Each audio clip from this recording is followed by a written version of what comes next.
Before we start tonight's story, I want to tell you why I picked this one.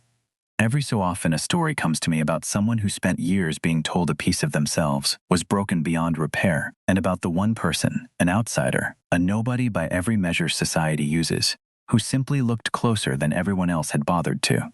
Tonight's story is about a woman who built an empire out of silence, literally and otherwise, and about a king who had given up his crown to learn how to be still. It is about what happens when someone finally notices what years of experts missed, and about how love, real love, often looks less like fireworks and more like patience. If you are new here, welcome. Stay through to the end because this one earns its ending. Now, let us go back to where it started, on a fog-heavy night in Duskwater City. The fog came in off the harbor the way it always did in late autumn, curling around the base of Calloway Tower until the building seemed to rise out of nothing at all. Seraphine Calloway stood at the window of her office on the 41st floor and watched it climb, thinking, as she often did on nights like this, that fog was simply distance wearing a different coat. Downstairs, the ballroom was filling for the Calloway Foundation's Autumn Gala, an evening built around raising money for the Maritime Trust and, more quietly, around reminding the city that the Calloway name still meant something 6 years after her parents had died and left her the whole weight of it at the age of 26. She had learned to carry weight. She had not learned to carry silence, though she had gotten very good at pretending otherwise. She touched the side of her head without meaning to, the small habitual gesture she had stopped noticing herself making. For 6 years, there had been a place behind her left ear where the world simply stopped, a hush that no specialist, no healer, no expensive and discreet consultation in a city 3,000 miles away had ever been able to explain. They called it a rare neural condition. They said there was nothing structurally wrong. They said, eventually, that she should stop asking. Because the asking cost more than the silence did. She went downstairs at 7 o'clock and did what she always did at these events, which was become entirely someone else. Composed. Untouchable. A woman who ran an empire and did not flinch. Nobody watching her cross the ballroom floor in ice blue silk would have guessed that beneath the noise of a string quartet and 400 overlapping conversations, there was a place in her that had gone quiet a long time ago and had never come back. The ballroom itself had been built by her great-grandfather, back when the Calloway family had made its first fortune in shipping rather than finance, and old bones of the room still showed if you knew where to look, the ironwork along the ceiling, the deep-set windows facing the harbor, the particular way sound pooled near the orchestra and thinned out toward the edges. Seraphine had spent her whole childhood memorizing rooms by their shapes rather than their sounds, and it had turned out to be a useful skill for a woman who could not always trust her own ears. Margot Reyes found her near the bar 20 minutes into the evening, holding a glass of something she had no intention of drinking, and studied her with the particular squint she used when she suspected Seraphine of performing wellness rather than experiencing it. "You have that look," Margot said. "The one where you're doing math about how many more conversations you owe before you can leave." Seraphine did not deny it. She had learned, over 9 years of Margot's friendship, that denying it only invited a longer conversation about it later, and there were donors circling the far end of the room who would need her attention soon enough. "I am fine," she said, which was the answer she gave to nearly everyone about nearly everything, and which had stopped meaning very much, even to her. At 19 minutes past 7, she stepped away from a conversation with a museum board member and found the corridor behind the east stairwell, the one the caterers used, because she needed exactly 90 seconds where nobody required anything of her. She pressed her palm flat against the cool marble wall, the way she had learned to do when the noise of a room became too much to hold, feeling for the small tremor of the building's old bones instead of listening to anything at all. Alaric Vane noticed her before he understood why he had noticed her. He was working the east corridor that night, a temporary contract through an event security firm, and he had been standing near the fire door for 4 hours without needing to move. He saw a woman in ice blue step out of the ballroom's noise and press her hand to a wall like she was listening for something only she could hear, and something in him, something that had not gone fully quiet even after 4 years of trying to make it, went very still and very alert. He did not approach right away. He had learned a long time ago that people did not thank you for interrupting the 90 seconds they had claimed for themselves. He simply watched, the way he had once watched a coastline for a threat he could not yet name. And it was in that watching that he saw her flinch hard, at absolutely nothing, her whole body drawing inward as though a sound had struck her that nobody else in the corridor had made. He crossed the distance slowly, hands loose at his sides, and stopped a respectful 3 paces away. "Ma'am," he said quietly. "Are you all right?" She did not answer. She did not turn. It took him a moment to understand that she had not heard him at all, not ignored him, simply not received the words, and that realization rearranged something in his chest before he had decided to let it. He shifted, and his shadow crossed her line of sight, and she spun toward him with a sharpness that told him exactly how much effort her composure usually cost her. For one unguarded second, her face held something raw, something that had nothing to do with him, and everything to do with 6 years of being told that the silence in her was simply how she had been made. Then the mask came back, fast and practiced, and she said, rather coldly, that she was fine, and that he could return to his post. He should have gone. Every rule of the job told him to go. Instead, he found himself looking at the place just behind her left ear, where her dark hair had shifted with the turn of her head, and where the low gold light of the corridor sconces caught something that should not have been there. Small, embedded, not skin, not bone, but something with an edge that did not belong to a living body, faintly warm the way old iron was warm, and beneath that warmth, a whisper of something Alaric Vane had not felt in 4 years and had hoped never to feel again. Old magic, badly made, the kind that left a residue like smoke on the back of the tongue. He had spent 3 centuries as a soldier and a king learning to recognize curse work by the way it sat wrong in a room, the way a lie sits wrong in an honest sentence.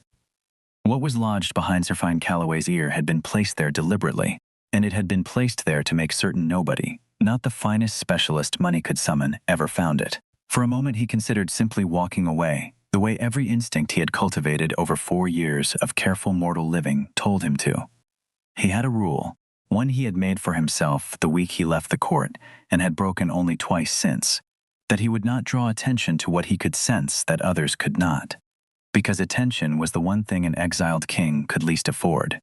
But the woman in front of him had just been told, in front of witnesses, that there was nothing wrong with her, and something about the particular quality of her flat, practiced denial, the exhaustion underneath it, reminded him uncomfortably of every soldier he had ever watched insist they were fine directly before they were not.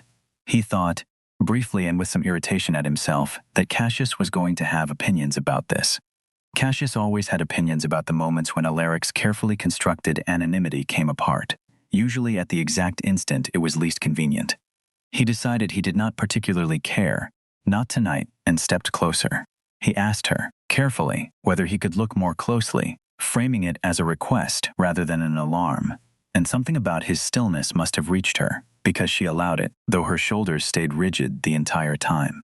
Up close, the mark behind her ear was smaller than a coin cut in half, dull and unassuming. The kind of thing a person could live beside for years without ever suspecting it was anything but a birthmark or a scar. "I don't know what that is," she said finally, her voice flat in the particular way of someone who had decided a long time ago that flat was safer than anything else. "I have been told there is nothing there. I have paid people a great deal of money to tell me there is nothing there." "There is something there," Alaric said. "I am not a physician.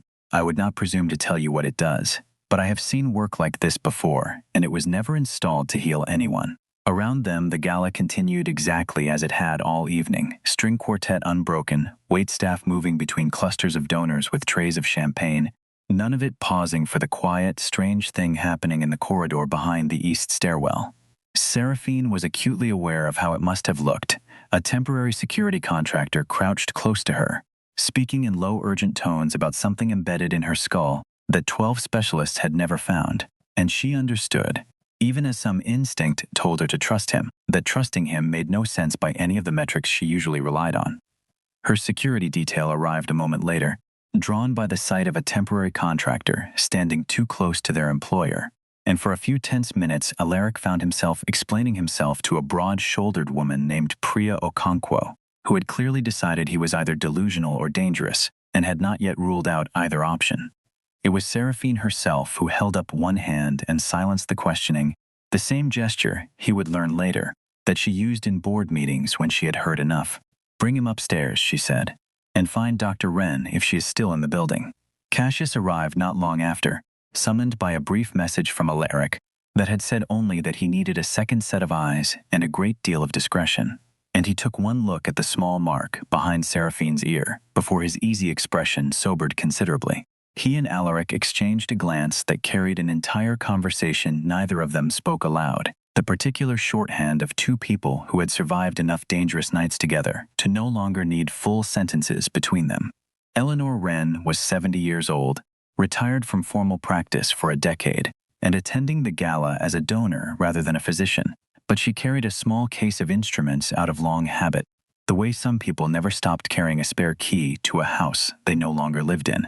She examined Seraphine in a private study off the main hall, using a thin light and a magnifying lens, and after nearly a full minute of silence, she sat back with an expression Alaric recognized immediately, because he had worn it himself more than once. The expression of someone realizing that everything they had believed about a situation was wrong. "There is absolutely something in there," Wren said, "and I want to know right now who examined this young woman and somehow never found it." Priya Okonkwo, who had positioned herself by the study door with her arms crossed, and her earlier suspicion of Alaric only partly softened, asked the question that Seraphine herself had not yet found the composure to ask aloud. "What does it do?" Wren hesitated, and in that hesitation Seraphine understood that the answer was going to be worse than she had braced for. "I cannot be certain without imaging," Wren said carefully, "but based on its placement, along the nerve pathway responsible for auditory processing, and the faint warmth it is still giving off, I believe it has been actively generating some form of interference for a very long time. Whatever this, it was not a passive object. It was working." Seraphine's hands were folded very tightly in her lap. 12 specialists, she said, over 6 years. I stopped counting the exact number somewhere after the 8th one told me the same thing the others had. "Something was missed," Wren said. "Not unkindly, but very plainly. I cannot explain to you how, not tonight, not without imaging. But something was deliberately missed, and I do not think that happened by accident. They arranged for her to be taken to a private clinic that Wren trusted, one equipped for exactly this kind of delicate and uncertain work, and Alaric found himself, against every instinct towards staying uninvolved that 4 years of careful mortal living had taught him, offering to accompany them." Seraphine looked at him for a long moment in the elevator. The fog still pressed against the windows 40 floors down and did not tell him to leave. The clinic Wren trusted occupied 2 quiet floors above a bookshop in the old quarter, unmarked by any sign, the kind of place wealthy Dequarter families had been quietly sending their stranger problems to for generations. Wren's granddaughter, a young surgeon named Iris Wren, who had inherited both her grandmother's steady hands and her impatience with unexplained mysteries, met them at the door already dressed for surgery. Alaric waited in a corridor with hard chairs and soft lighting, and Cassius Vale found him there an hour after midnight, having tracked him down the way Cassius tracked down anything he considered his responsibility, which was most things involving Alaric. Cassius had been a knight of the Nightbound Court once, second only to Alaric himself, and had followed him into exile without being asked, and he had strong opinions about Alaric's habit of involving himself in mortal catastrophes. "You could have simply reported it and walked away," Cassius said, settling into the chair beside him with the particular disapproval of someone who fully intended to stay anyway. "You are supposed to be keeping a low profile." "I did not plan this," Alaric said. "You never plan any of it. That is rather the problem." Cassius had a way of saying things like that, with the exact right amount of exasperation to make them sound like an old joke rather than a real complaint, and Alaric had long since learned to hear the affection folded inside it. 3 centuries of service did that to a friendship, wore away everything except the parts that were built to last. "If you disapproved so thoroughly," Alaric said, "you were under no obligation to follow me out of the court 11 years ago." Cassius only shrugged, the particular shrug of a man who had made his choice a long time ago and had stopped questioning it. "Someone had to make certain you did not get yourself killed being noble about it," he said. "It has turned out to be a full-time occupation." The magic Iris Wren, extracted just before 2 in the morning, was smaller than either of them had expected. A shard no larger than a fingernail, dense and dark, humming faintly with a suppressive resonance that Iris described. Once she had recovered enough composure to describe anything as unlike anything in her training. It was not medical. It was not natural. It had been shaped deliberately to sit against a particular nerve pathway and hold it silent, the way a hand might be pressed over a mouth for years at a time. Cassius examined it through the specimen glass with the flat, assessing stare he had once used on battlefield artifacts, occult work, he said quietly, to Alaric alone. Old craft, badly done, but old. Someone paid a great deal for this, or owed a great deal to have it made. He turned the specimen glass slowly under the corridor light, watching the last of faint traces of the shard's dying resonance catch and fade. This was not made by anyone still practicing openly, he said. The binding technique went out of common use a century ago, at least among the artificers registered with any court. Whoever made this either learned from someone very old, or found a very old book they should not have been reading. Either way, Alaric, this was not opportunistic. Somebody wanted a tool that would not be traced back to its maker, and they were willing to pay for craftsmanship rare enough to guarantee that. Iris Wren, overhearing the tail end of the exchange, as she stripped off her surgical gloves, asked the question neither of them had wanted to say aloud yet. If someone built this on purpose, and built it well enough to survive 12 examinations, how many more of these are sitting in how many other people right now, quietly convinced there is nothing wrong with them that anyone could ever find? Nobody in the corridor had an answer for her, and the question sat there, unanswered, for the rest of the night. Eleanor Wren joined them not long after, moving with the careful deliberateness of someone who had spent the last several hours holding a great deal of professional composure in place, and sat down heavily in the chair beside Alaric. In 50 years of practice, she said, to no one in particular, I have never once had a night make me question this many of my own assumptions at the same time. She looked at the specimen glass, then at Alaric, then finally allowed herself the smallest, most exhausted smile. I suppose I should thank you for that, even though it has ruined my sleep for the foreseeable future. At 17 minutes past 2, Seraphine woke in the recovery room, and the first sound to reach her in 6 years was the low hum of the building's old heating system. A sound so ordinary that nobody in that room would ever have thought to warn her about it, and it undid her completely. Alaric heard it through the door before he saw it, a small broken exhale, and then a sound that was unmistakably a woman crying the particular disbelieving cry of someone encountering something after being told for years that it did not exist. He did not go in. That moment belonged to her, and to Wren, and to nobody else, and he understood, the way he understood most things about restraint, that some doors were not his to open even when every part of him wanted to. He sat in the corridor with Cassius beside him, and neither of them spoke for a long while, because there was nothing that needed saying. When Seraphine finally came out, nearly an hour later, her makeup was gone, and her composure was gone with it, and she looked, for the first time since he had met her, entirely unguarded. She held a paper cup of clinic coffee she had clearly not touched, because it was, she told him later, the most ordinary object she had held in longer than she could remember, and ordinary felt like something worth holding on to. Why were you working event security? She asked him, in a voice still rough from crying, and Alaric found that the easy answer he usually gave, the one about needing flexible hours, did not come as readily as it used to. I used to do something else, he said instead, something more complicated. I stopped, because someone I loved needed me present more than she needed me impressive, and by the time she was gone, staying present had become the only way I knew how to live. Seraphine studied him for a long moment, the exhaustion and the wonder still fighting for space on her face. That is not a security guard's answer, she said. No, he agreed. It is not. Wren appeared in the corridor a few minutes later, moving slower than she had at the gala, the particular slowness of someone who had spent a long night doing careful and uncertain work, and was only now allowing herself to feel the hours of it. She looked at Seraphine, then at Alaric, then back at Seraphine again, with an expression that was equal parts professional caution and something warmer underneath it. Her hearing will not return all at once, Wren said. It may come in waves, and some of those waves will be difficult. I want you seen twice a week for the first month, and I want you to have someone you trust nearby, someone who understands that this is not going to look the way recovery looks in the pamphlets. Seraphine looked at Alaric without quite deciding to. I don't actually know your last name, she said, half laughing at the absurdity of it, that she had just spent the strangest night of her life beside a man whose full identity she could not have written on an intake form. Vane, he said, Alaric Vane. Though I suspect, given the night we have both had, first names will do for a while.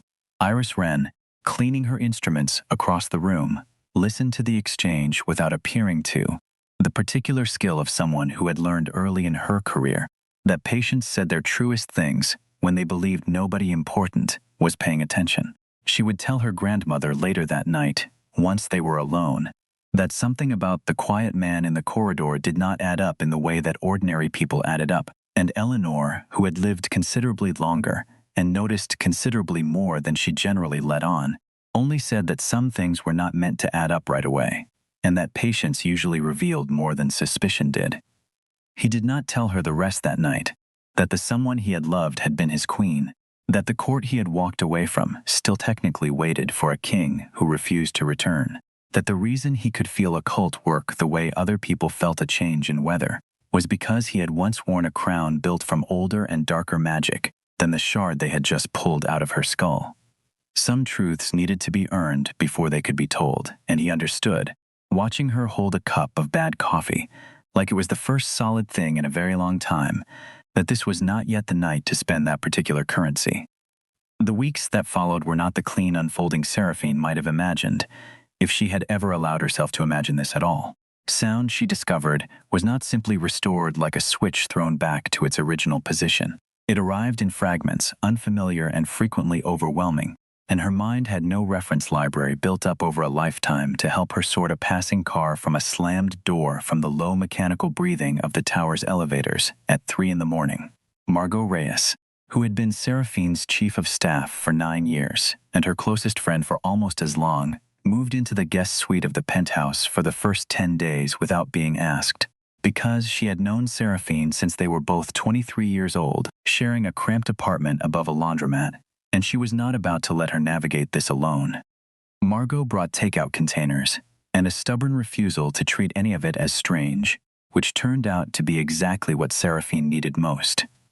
"You don't have to explain any of it to me right now," Margot said one evening, when Seraphine had gone quiet after flinching at the sound of the refrigerator cycling on.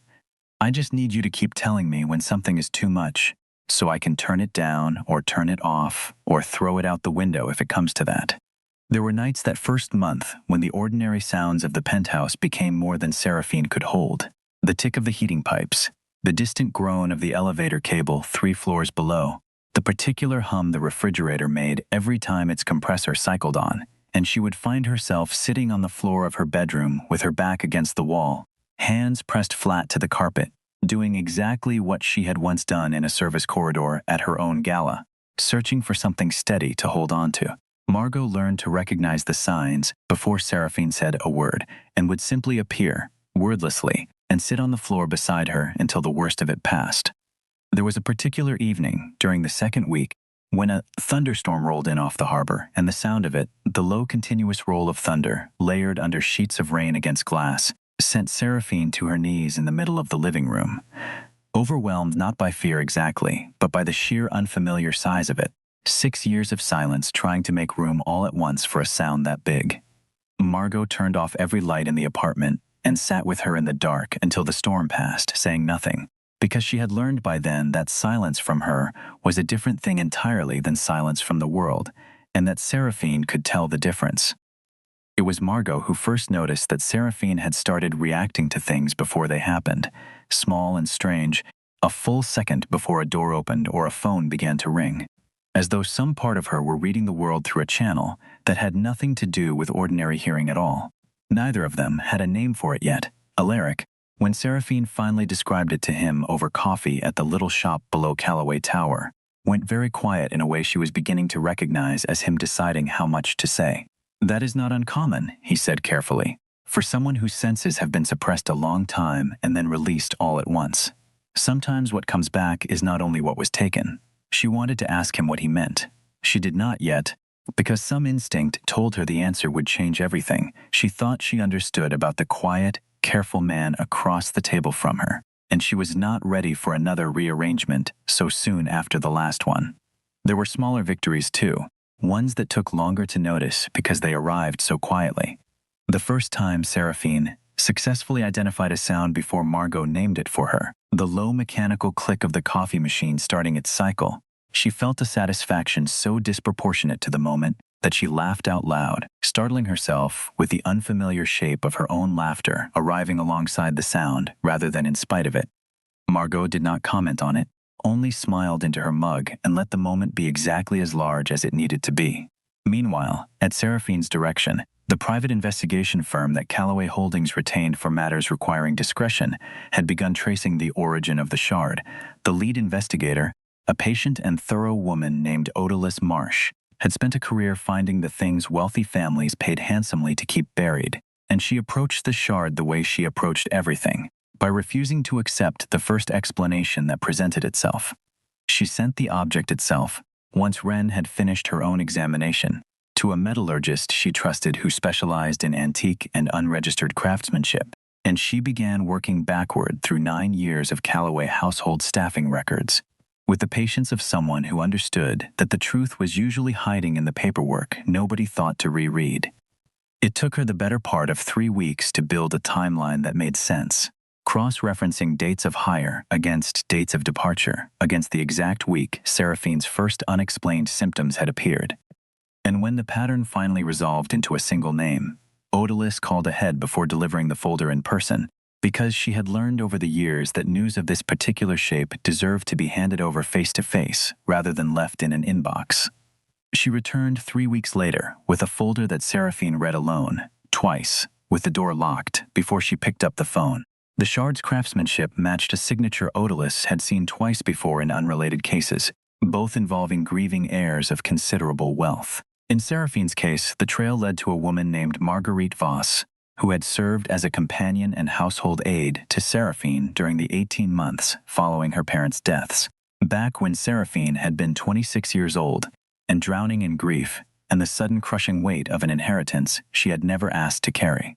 Marguerite had left the household abruptly, citing a family emergency, 4 months before Seraphine's first unexplained episode of hearing loss. Marguerite Voss had gone on to work for at least 3 other wealthy families across 2 states in the years since, and in each case, Odalys's report noted carefully, she had recommended the same private consultant for what she called spiritual and nervous exhaustion. A man operating under a rotation of names, most recently Mordecai Crane, who ran an unlicensed practice out of a converted townhouse 2 counties over, and who specialized, according to 3 former clients willing to speak anonymously, in treating exactly the kind of unexplained afflictions that left desperate, grieving, wealthy people willing to pay enormous sums for anything resembling an answer. Seraphine sat with the folder closed in her lap for a long time after she finished reading, watching the fog do what it always did over the harbor, patient and indifferent, and entirely unconcerned with the fact that someone she had trusted during the worst months of her life had apparently been paid to make sure she never fully recovered from them. She remembered Marguerite with an uncomfortable clarity now, the careful competence of the woman, the way she had arranged flowers in every room of the penthouse during those first raw weeks after the funeral, the way she had known, without being told, exactly which meals Seraphine could stomach and which she could not. It had felt, at the time, like the only real kindness in a house otherwise full of lawyers and condolence cards. Seraphine had trusted her precisely because she had needed someone to trust so badly that she had not thought to ask what that trust was worth to anyone else. She thought about calling Margot immediately, and then decided against it, because some things needed to be carried alone for a little while, before they could be shared, if only so that the person carrying them could be certain of their own footing first. Instead, she walked to the far end of her office, where a framed photograph of her parents stood on a low shelf, taken the summer before the accident that took them both, and studied their faces for a long while, wondering, not for the first time, what they would have made of any of this, the silence, the extraction, the strange quiet man who had noticed what nobody else had bothered to look for. She thought her father, at least, would have approved of Odalys's thoroughness. She thought her mother would have approved of Alaric, for reasons that had less to do with competence and more to do with the particular steadiness he carried into every room he entered. She called Alaric before she called her lawyers, which she noted to herself with some surprise, and told him everything Odalys had found, laying it out the way she laid out board presentations, methodically, without letting the emotional weight of any single fact slow her down, because she understood that if she slowed down she would not finish. "How are you doing with it?" he asked, once she had gone quiet.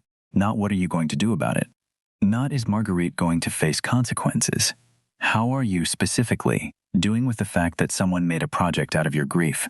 Nobody had asked her that question in 6 years of specialists and consultations, and it took her a moment to find an answer that was not simply managing, the word she had used for everything since she was 26. "I'm angry," she admitted finally, in a voice that surprised her with how much it shook. I spent 6 years thinking my body had simply failed me in some way nobody could explain, and it turns out someone decided, on purpose, that my silence was worth more to them than my recovery. That anger is allowed to exist exactly as it is, Alaric said. You do not have to manage it into something smaller to make it more comfortable for anyone else. She asked him, later that same call, the question she had been circling for weeks. How do you know so much about curse work, Alaric? Security contractors do not typically recognize occult craftsmanship on site. There was a long pause on the line, long enough that she thought the call might have dropped, and when he spoke again, his voice had a different weight to it, careful in a way she had come to associate with things that cost him something to say.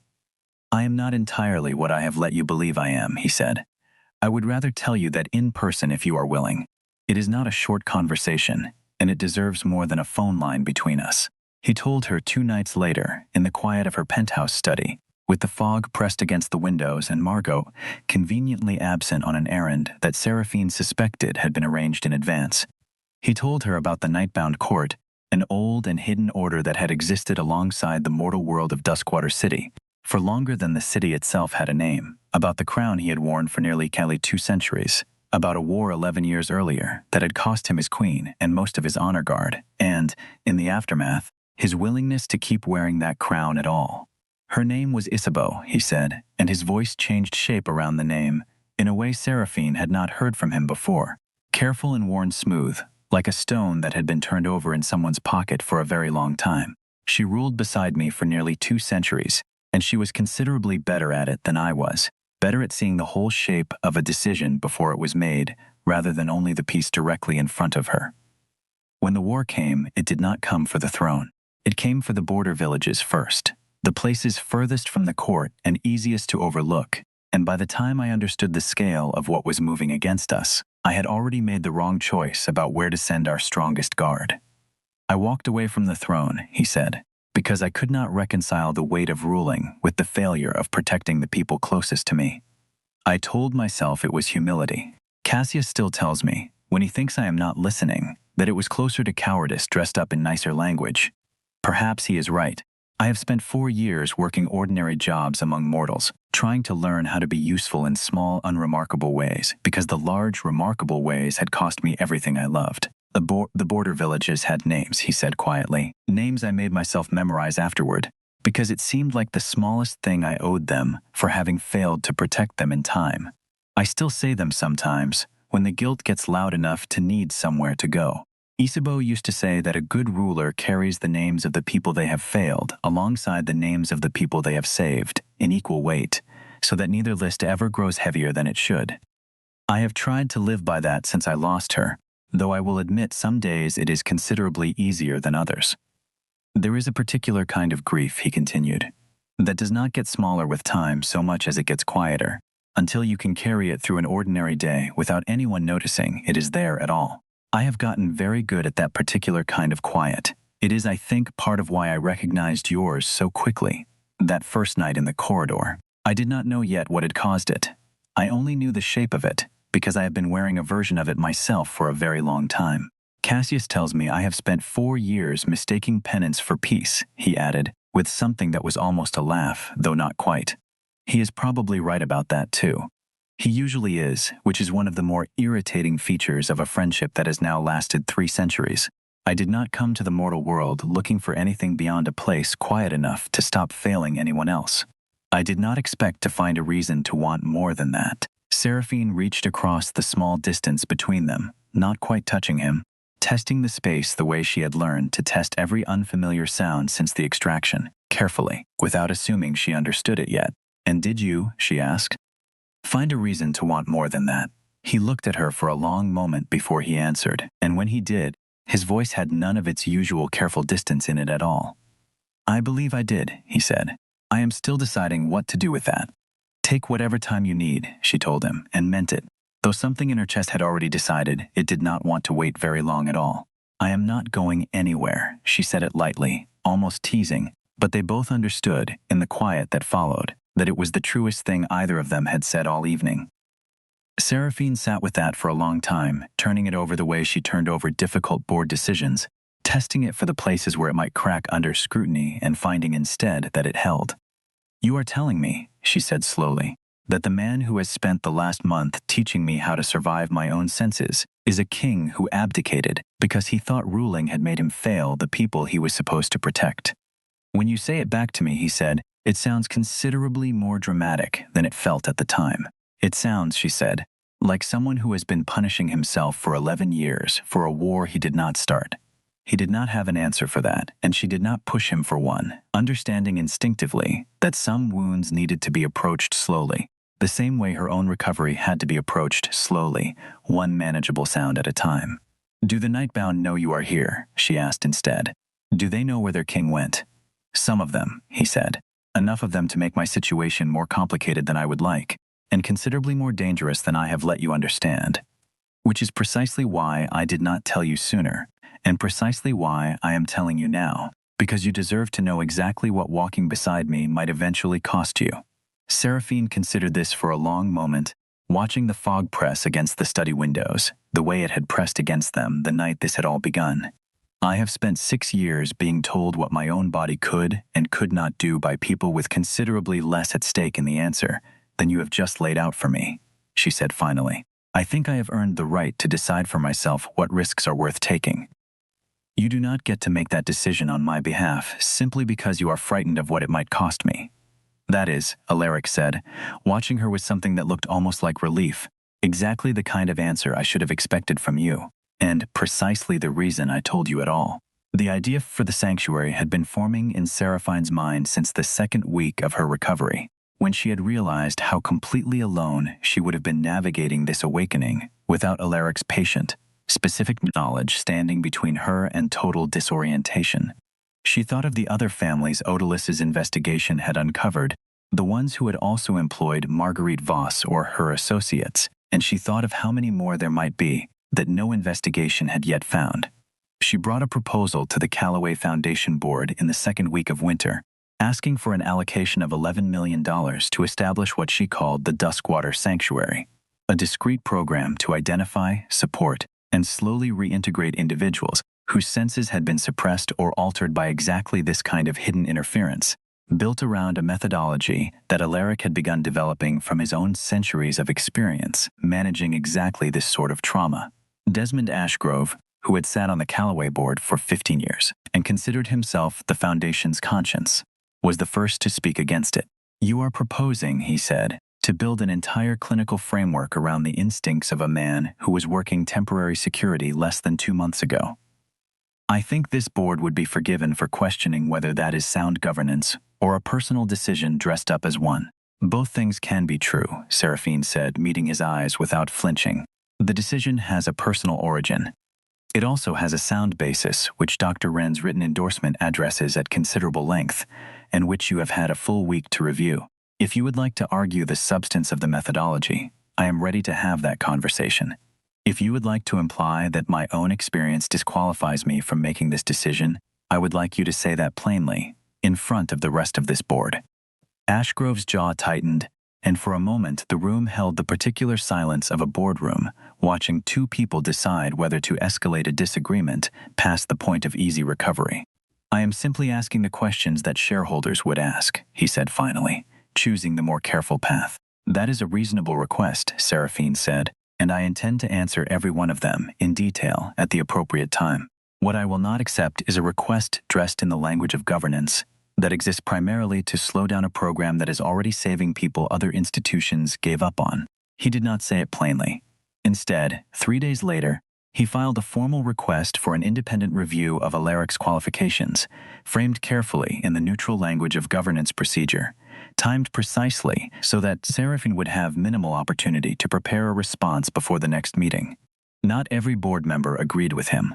Sandra Kwan, who had sat 2 seats down from Ashgrove for almost as long as he had served, found Seraphine in the hallway afterward and told her, quietly, that she had already reviewed Wren's letter twice and intended to vote against any delay. "I have watched this board slow walk good ideas before under the cover of procedure," Sandra said. "I am not interested in watching it happen again to something that is actually working." It was a small thing, one ally confirmed among many uncertain votes, but Seraphine found she needed it more than she expected to. She spent the 3 days before that meeting the way she spent every crisis, methodically, gathering evidence rather than emotion, and she asked Wren to put her clinical endorsement in writing, with the same rigor Wren would have used for a peer-reviewed journal, dates, measurements, comparisons against the standard outcomes, for conditions that had, until recently, been considered untreatable. She wanted the board to have nothing to hold on to except the facts, because she had learned, across 5 years of managing this particular board, that facts were considerably harder for Desmond Ashgrove to argue with than feelings were. She walked into that meeting with a folder of her own. In the 6 weeks since the sanctuary's quiet pilot phase had begun, she told the board 9 individuals had been identified as carrying similar suppressive marks, all previously dismissed by conventional medicine as unexplainable conditions. 7 of the 9 had shown measurable progress toward full sensory recovery under Alaric's guidance, a result that exceeded even Wren's most optimistic early projections. Ashgrove had come prepared with a list of pointed questions he clearly believed no unlicensed contractor could answer convincingly. Questions about clinical oversight, about liability, about what precisely qualified a man with no medical license to direct the recovery of people who had been failed by actual physicians for years. Seraphine let him ask every one of them before she reached for her phone, wanting the board to hear the questions in full before they heard the answers. She had arranged for Alaric to be available by phone, and when Ashgrove's questions grew pointed, she placed the call and set it on speaker in front of the entire board. Alaric answered every question without defensiveness, laid out his methodology with the same patient clarity he used with every frightened person he had ever sat across from, and closed by pointing out, quietly, that the people currently benefiting from the program were not there because of his credentials, but because every credentialed option available to them had already failed. I would ask the board to move quickly either way, he finished, because there are people in this program whose recovery does not pause for governance reviews. The review was tabled indefinitely. Ashgrove did not withdraw his objections, but he stopped voicing them in meetings, which Seraphine had learned, in 5 years of running the foundation, was the closest thing to surrender the man was capable of offering. Afterward, in the elevator down, Seraphine allowed herself to lean briefly against the wall, the same gesture she had used in a service corridor months earlier, though this time it was relief rather than overwhelm that made her legs feel unsteady. She called Alaric from the lobby before she had even reached the street. "It's done," she said. Tabled indefinitely, and Sandra Kwan called it a fiduciary responsibility to fund things that actually work. On the other end of the line, Alaric was quiet for a moment, and when he spoke again, there was something unguarded in his voice that she had only heard from him a handful of times. "Thank you," he said, "for standing in a room full of people who did not know me and vouching for me anyway. I know what that costs a person like you. Spending credibility you built over years on someone the board still half suspects of being an elaborate mistake." "It was never a mistake," she said. "It has never once felt like a mistake." The sanctuary occupied 3 converted floors of an old warehouse near the harbor, chosen because its thick stone walls held sound and resonance the way newer buildings never quite managed. And by midwinter it had become the place where Alaric spent most of his waking hours, working through the growing list of people Odalis' ongoing investigation kept turning up. There was Helena Marsh, 61 years old, a retired schoolteacher who had spent 4 years believing she was simply losing her hearing to age, until Wren's examination found a suppressive mark nearly identical to Seraphine's planted, they eventually determined, by a home health aide hired after Helena's husband's death. Helena arrived at her first session furious in the specific way of someone who felt foolish for not having questioned it sooner, and Alaric let her be furious for as long as she needed, because he understood that anger was frequently just grief that had found somewhere safe to stand. There was Darius Cole, 34 years old, a composer who had lost the ability to hear music in full color, as he put it, after a broken engagement left him vulnerable to a companion, who turned out to be working for Crane's network. Darius did not want reassurance and did not want sympathy. He wanted his hearing back, and he wanted, once he understood the shape of what had been done to him, somebody held responsible.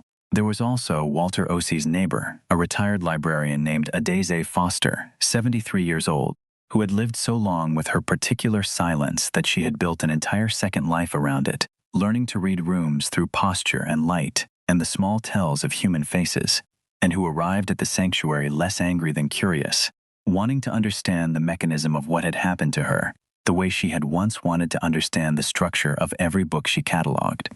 She and Helena Marsh became fast friends within the first month.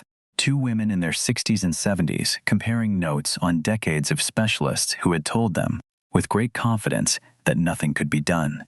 Alaric worked with each of them the way he had worked with Seraphine, starting not with sound but with resonance, teaching them to feel vibration through touch and floor and shared breath before ever asking their minds to make sense of noise again. It was slow work, unglamorous, full of sessions that produced nothing visible and sessions that produced everything at once.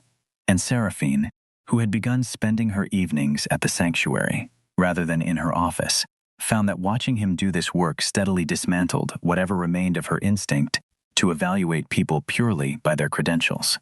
Not every family Otilus's continued investigation uncovered wanted help once they were found. One man, a shipping executive who had lived with an unexplained loss of smell for nearly a decade, declined the sanctuary's outreach entirely, telling the intake coordinator that he had built an entire life around the assumption that some things simply could not be fixed, and that he was not certain he wanted to find out otherwise this late. Alaric did not push.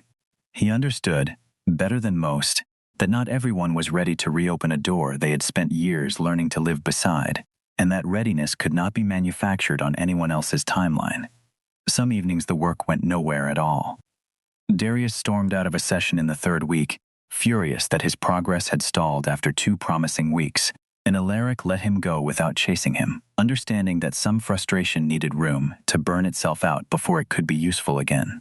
He came back the following morning, unannounced and considerably calmer, and asked, without quite apologizing, whether they could simply try again. Alaric said only that the resonance stone had not moved, and neither had his willingness to sit across from it as many times as it took. Helena Marsh, by contrast, made steady and almost unnervingly consistent progress, week after week, until the afternoon she finally heard her late husband's voice on an old recorded message she had kept for 4 years without being able to play, and had to leave the session room entirely, overcome in a way that no amount of preparation could have softened. Alaric found her in the sanctuary's small courtyard afterward, sitting very still on a stone bench, and simply sat down beside her without speaking, because he understood better than most people could that grief and recovery frequently arrived through the exact same door. Aday's foster approached her own sessions the way she had once approached difficult texts, methodically, taking notes in a small leather notebook she brought to every appointment, cataloging which frequencies felt like pressure and which felt like warmth and which, disorientingly, felt like nothing she had words for yet. She told Alaric during one particularly long afternoon that she had spent so many years building her understanding of the world without sound that she sometimes resented its return, the way a person might resent an old friend who had abandoned them once already showing up again, expecting to be welcomed back without question. Alaric did not try to talk her out of the resentment. He simply told her it was allowed to sit beside the gratitude rather than replace it, and she wrote that down too. It was during this period that a journalist, working from an anonymous tip inside one of the other affected families, published a piece connecting the sanctuary's quiet successes to its unlikely founder, a former security contractor with no formal medical training. The headline that spread fastest across the following week was not the careful, sympathetic framing of the original article, but a shorter, sharper version invented by an aggregator, something along the lines of heiress cured by mystery security guard, a phrase that made Alaric's jaw tighten every time Seraphine read it aloud to him. "I did not give them anything," he said immediately when she called him about it. "I know," she said. "I am not calling about that. I am calling because Cassius told me you have not slept, and because I want you to know that whatever frame the headlines choose, the two of us know what actually happened in that corridor, and so do 9 people whose hearing has genuinely returned to them, because you refused to walk away from something that was not technically your job." Cassius, for his part, developed a habit during that week of intercepting Alaric's phone before he could read the worst of the comment threads, a small act of protection that he never once mentioned, and that Alaric only discovered by accident, scrolling through his own call log and noticing how many numbers Cassius had quietly blocked without asking permission. When Alaric brought it up, Cassius simply shrugged and said that a king ought to have at least one person willing to manage his correspondence, crown or no crown, and the joke landed soft enough that neither of them pushed it further. She released a formal statement through the foundation within the day, centering Wren's clinical oversight and the testimonies of the people the sanctuary had already helped, And within a week, the story had shifted, not disappeared entirely, but settled into something closer to the truth. What it left behind once the initial noise faded was a waiting list 400 names long, drawn from across the country. Families who recognized in the article's careful details an echo of their own unexplained losses. "We cannot help 400 people with 3 floors and 1 methodology," Alaric said, looking at the list one evening in his cramped sanctuary office, and Seraphine standing in the doorway with 2 cups of coffee from the shop downstairs. The good coffee they had started drinking on nights exactly like this one told him that was precisely why they were going to need a great deal more than 3 floors. They spent that evening sketching, on the back of an old intake form, the outline of something larger than either of them had originally intended: satellite locations in 2 neighboring cities, a training program that could teach the methodology to physicians who would never need to know its true origins, a research partnership with a university hospital willing to study the results without asking questions about resonance stones or century-old craft. It was, Alaric admitted later, considerably more than he had ever imagined doing again with his life, and considerably less frightening than he had expected building something of consequence to feel. The breakthrough, when it came, arrived on an ordinary Thursday afternoon in early spring, during a session that had, until that point, looked like every other session of the past several weeks. Seraphine had taken to sitting in on Alaric's private work whenever her schedule allowed, not as a patient any longer, but simply as someone who wanted to be near what he did, and that particular afternoon she was seated across from him with a resonance stone between them, an old smooth piece of river rock that carried vibration cleanly through its surface, practicing the exercises he had first taught her months earlier. He hummed a low, steady note, the kind he used to help newly awakened senses find an anchor point, and something in Seraphine, some final wall that had been holding since the night of the extraction, simply gave way. She felt the note not only through the stone, and not only through the ordinary channel of her restored hearing, but through the older, stranger sense that had been unfolding in her for months, the one neither of them had a full name for yet. And in that instant she understood, completely and without doubt, exactly what she was sensing when she was near him. She looked up, and for the first time she did not see Alaric Vane, careful contractor with a guarded past. She saw the weight he carried the way a room reveals its true size once the lights come up fully, and she said his name, his true name, the one Cassius used when he forgot to be careful, the one that belonged to a king rather than a security guard. "Alaric," she said quietly, and it was not a question.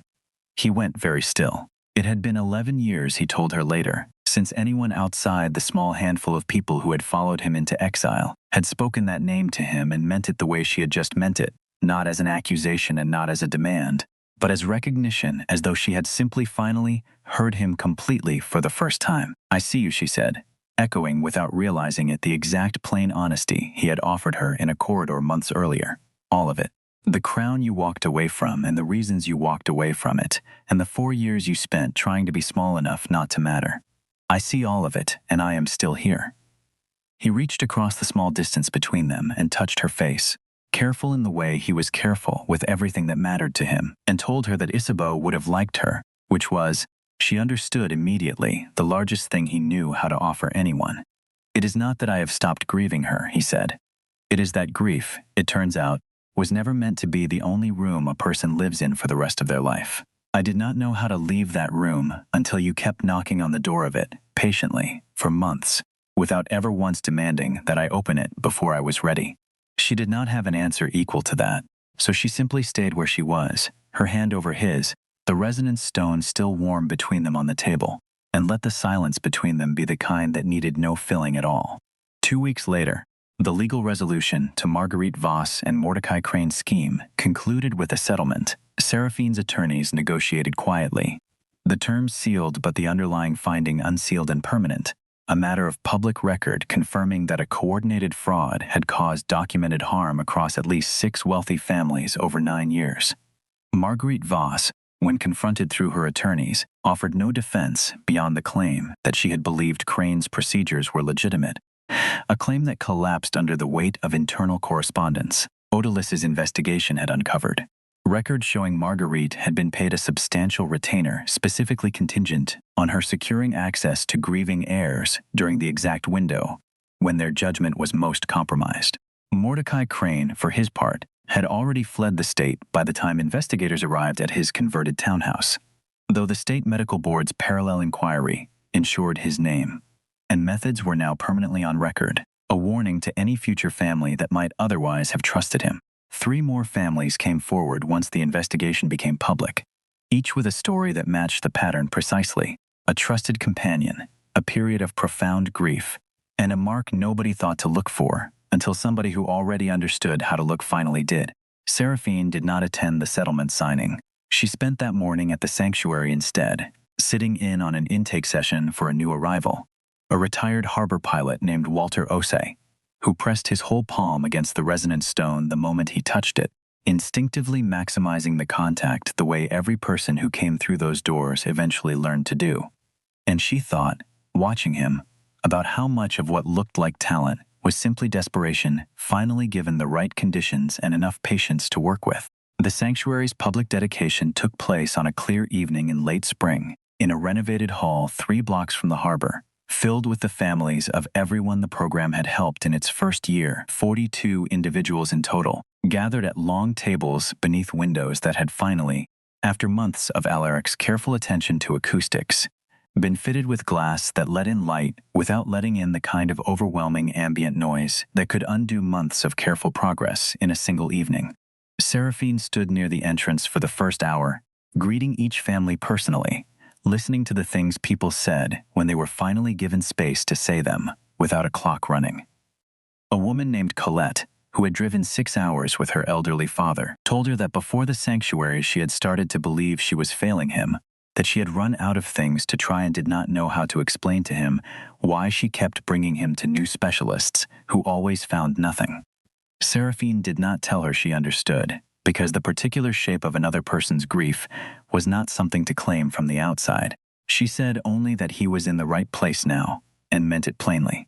An older man named Frederick, whose granddaughter had been the one to fill out the intake forms because he had grown too tired of doing it himself after years of dead ends, shook Seraphine's hand for considerably longer than a handshake usually lasted, and told her simply that he had stopped expecting anyone to believe him about the strange, unexplainable silence he had lived with for a decade, and that being believed, before anything had even been fixed, had already changed something in him he had not expected to feel again.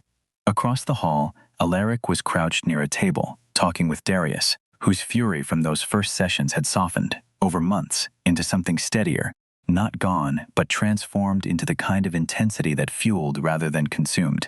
Cassius stood nearby with a cup of the good coffee, having long ago stopped pretending he disapproved of any of this, and Helena Marsh sat with 3 other newly hearing patients, laughing at something none of them could have laughed at 6 months earlier, because laughter required trusting a sound enough to let it land. Adaze Foster had brought a stack of books she had rebound herself as gifts for the sanctuary's small library. Each one selected, she told Seraphine, because it had taught her something about patience during the decades she had spent, without the sound of a human voice, reading aloud to her. Walter Osei stood near the window describing the harbor to his adult son, who had driven in from out of state for the evening, pointing out landmarks with the particular delight of a man rediscovering a view he had spent years navigating by memory alone. Wren moved through the crowd slowly, accepting the thanks of families who had, in some cases, spent years believing nothing could be done, and Seraphine watched her pause beside Iris, her granddaughter, the 2 of them exchanging a look that needed no translation. The quiet satisfaction of people who had spent a long night proving an entire field of specialists wrong, and had never once needed the credit for it. When Seraphine spoke to the assembled room later that evening, she set aside the formal remarks she had written and spoke instead from the place the last year had actually taught her to speak from. A year ago, she told them, I was standing in a corridor of my own building, having just been told, again, that there was nothing wrong with me that anyone could find. I had accepted that the way you accept anything the most qualified people in your life tell you is permanent, which is to say, without ever fully believing it, and without ever fully grieving it either. I have spent most of my adult life believing that competence was the only currency worth trusting, she continued, that if you simply hired the most credentialed people available and gave them every resource they asked for, the problem in front of you would eventually yield. It is a comfortable belief because it means you never have to sit with the possibility that the answer was there all along, waiting for someone willing to look at it differently. I do not believe that anymore, and I am considerably more grateful for the correction than I expected to be. Then someone who had no obligation to notice anything, who had every reasonable excuse to walk past a stranger pressing her hand against a wall, noticed anyway. What I have learned since, slowly and with considerable resistance, is that credentials matter and training matters. But the thing this entire program is actually built on is attention. The specific and costly choice to look closely at someone the rest of the world has already decided is a closed case. Every family in this room has been the recipient of good intentions that eventually ran out of patience. This sanctuary exists because we are trying to build something that does not run out. Alaric spoke after her, briefly, without notes, telling the room simply that the hardest days of recovery were real and mattered, and that nobody in that hall should feel ashamed of them, because the work of learning to live inside a world that had not been built with your particular silence in mind was some of the hardest work there was, and that all of it, even the days that felt wasted, counted for something. He looked out at the room, at Helena and Adaze sitting together, at Darius with his arms no longer crossed, at Walter and his son standing close by the window, and allowed himself, for the first time in 11 years, to say something he had not planned to say aloud in front of anyone. I spent a long time believing that the only way to be worth anything was to rule a room from above it, he said. I have learned this year that there is another way entirely. Sitting on the floor across from someone who is frightened, matching their pace instead of asking them to match yours. I am considerably more proud of what has happened in this building than I ever was of anything I accomplished wearing a crown, and I did not expect to be able to say that honestly until I actually stood here and felt it.